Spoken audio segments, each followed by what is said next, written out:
मुख्यमंत्री योगी आदित्यनाथ ने वोट दे दिया है, लेकिन इस बार का चुनाव जो है ये नहीं कहा जा सकता कि यहां पर बीजेपी को पिछले बार वाली जो 46 सीटें मिली थी वो मिल जाएगी, क्योंकि टक्कर हर पार्टी ने दे रखी है। और कहते हैं कि पूर्वांचल की जो जनता है वो उलटफेर करने में माहिर है, क्योंकि 2012 में इन सीटों पर बस समाजवादी पार्टी की कुल 32 सीटें आई थी और बीजेपी 8 में सिमट गई थी।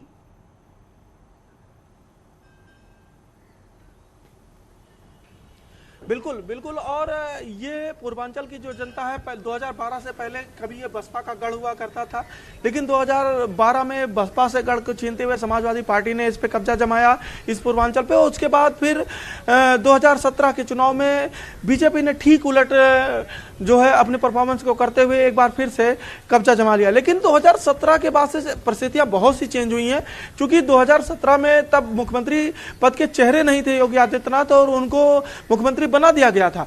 अब उसके बाद जब वो मुख्यमंत्री बन जाते हैं तो गोरखपुर के साथ साथ जो पूर्वांचल में एक डेवलपमेंट होता है और योगी आदित्यनाथ का अपना हिंदुत्ववादी चेहरा, विकासवादी चेहरा तो था ही, साथ ही अब उनके साथ एक विकासवादी चेहरा जो जुड़ जाता है, तो 2017 से और 2022 की तस्वीर एकदम अलग होती है। अब इस बार जो है भले ही मुख्यमंत्री योगी आदित्यनाथ का चेहरा हिंदुत्ववादी चेहरे के रूप में जाना जाता हो, लेकिन इस बार उनके चेहरे के साथ एक जो माफियावाद पे उन्होंने कड़ा प्रहार किया है, एक बुलडोजरवादी चेहरा भी उनके सामने रखा जा रहा है। दूसरा वो उनके पास गिनाने के लिए बहुत देखिए, पूर्वांचल आते आते जब चुनाव छठे चरण में आया, 5वें चरण से ही हमने सबसे ज्यादा परिवारवाद, माफियावाद और ये सब बहुत ज्यादा सुना। और क्योंकि अब तो मुख्तार का गढ़ भी वहीं पर बहुत ज्यादा दूर नहीं, तो ये हम समझेंगे आपसे। पवन भी एक बार देवरिया का जिक्र कर लेते हैं। देवरिया में क्या स्थिति है अभी, क्योंकि शैलामणि त्रिपाठी वहां मैदान में है और बहुत करीबी है मुख्यमंत्री के माना जाता है, और जो वहां का जातिगत समीकरण है जरा फटाफट से बता दीजिएगा दर्शकों को।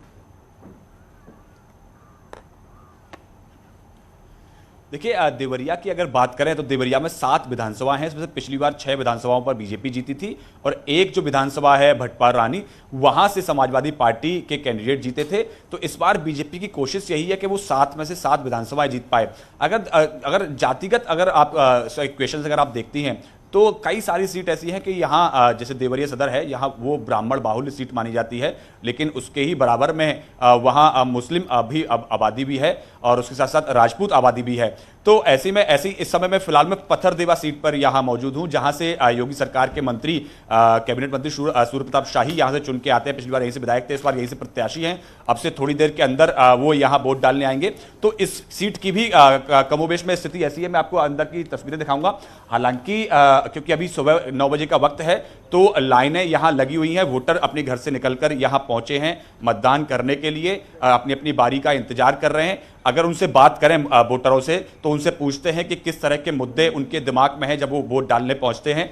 भैया, आप लोग यहाँ वोट डालने आए हैं, क्या कुछ मुद्दा है आपके दिमाग में?